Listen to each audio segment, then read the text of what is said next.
If you're making too much money or potentially too much money to do a Roth IRA, you've got to be very careful with this. Let's look at exactly what you should be doing, some different options if you're right on the edge there. And then also, let's take a look at what exactly the Roth income limits are for 2022 and then also for 2023.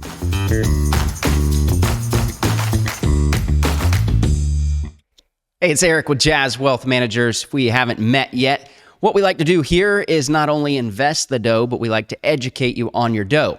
And so let's take a look. I'm going to go ahead and dive right in. If you are on the borderline with making too much money to do a Roth IRA, you've got a lot of different things that you can think through, but we really want to look at this and make sure you're doing the right thing for your money. So check this out. Right here, the first thing we could do is potentially contribute to the Pretax 401k, and that will lower your modified adjusted gross income. So that's an option there. A lot of people really freak out. They're like, oh man, I can't do it. I don't want to put money in the Pretax 401k. The thing is, it's not the end of the world. You can still convert this at a later date. That's all stuff that we like to look at with the planning side of things, but it's an option for you. So that's one of them. The next one we can look at is consider the Roth 401k. If you're over the limit, that's a great way to actually be able to do even more. In 2023, you're going to be able to put up to $22,500 if you're under the age of 50, up to $30,000 if you are 50 or older into a 401k or an employer plan. So the Roth 401k is an awesome option there. Another one, backdoor Roth IRA, gets talked about quite a bit. It's a great strategy, but you've got to be very careful with this one, because if you have what is called pre-tax money if you've ever done a rollover from a 401k into an IRA, now you have pre-tax money in your IRA. Well, if you go to do the backdoor Roth IRA, you're going to take after-tax money, contribute it to the IRA, and then try to convert it.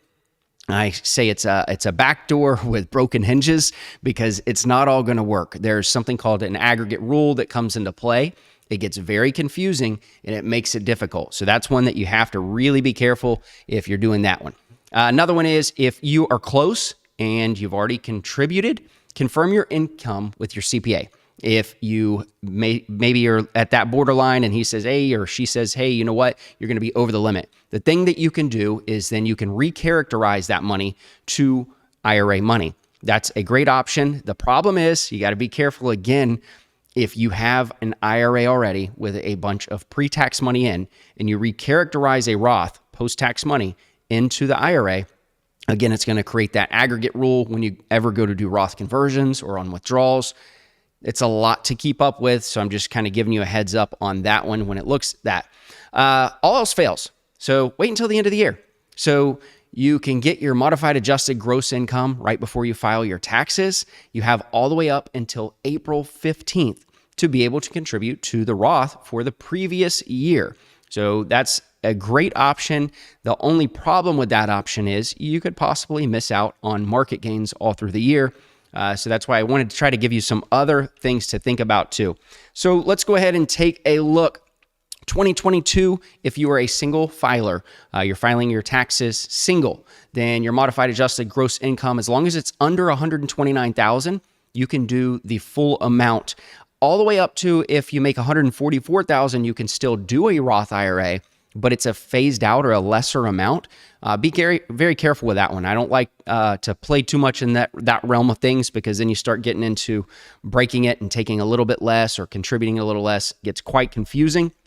2023 bumps all the way up. If you're making under $138,000, you can do the full limit for the Roth.